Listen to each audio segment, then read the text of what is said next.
మధుకూరు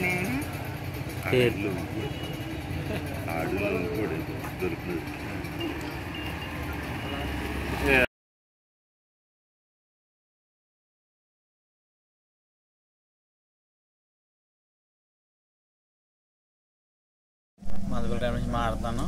నిన్న సాయంకాలం 5 గంటలకు మా బళ్ళు లోడ్తో డబ్బులు కట్టి బిల్లు తీసుకుని ఐనూళ్ళ మీద వెళ్తుండగా ఐనూళ్ళ ఎస్ఐ గారు వచ్చి ఈ బిల్లు పనిచేయమని చెప్పేసి స్టేషన్లో పెట్టడం జరిగిందండి. దానికి ర్యామ్ దగ్గరికి వచ్చి రాత్రి నుంచి మాట్లాడుతుంటే ఎవరో ఏం స్పందించట్లేదు. ఇప్పుడు నిన్న ఇంచుమించు 20 గంటల పైన అయిందండి. ఈ అధికారులు వచ్చి ఎవరో కూడా మా బిల్లులకి మా బళ్ళకి ఏం సమాధానం చెప్తలేదు. అందుచేత మేము ర్యాంప్లో కూర్చొని అడుగుతున్నాం. దీనికి తగిన న్యాయం చేయాలని కోరుతున్నాం. అయితే ఫేక్ బిల్లు మాకు దీనికి సంబంధం పర్మిషన్ లేదు, మైనింగ్ రాస్తాం, మైనింగ్ వాళ్ళు వచ్చి మీకు బళ్ళు సీజ్ చేయడం జరుగుతుందని చెప్పేసి పోలీసులు అంటున్నారు. వీళ్ళు ఏ విధంగా స్పందించలేదండి, ఎవరు కూడా మాట్లాడలేదు. వీళ్ళకందరూ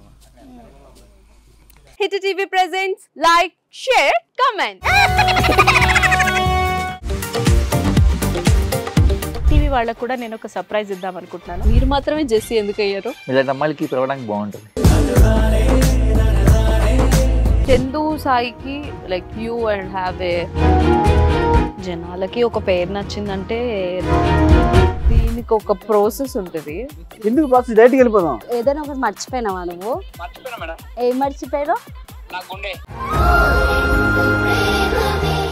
ఏదో ఆ టైంకి మన సుడి బాగుంటే ఎవరన్నా చూపిస్తే రాయగలం కానీ డోర్ టు డోర్ సేల్స్ చేసేవాళ్ళు. శారీ వస్తుంది, శారీలో వెనకాల కట్టుకుని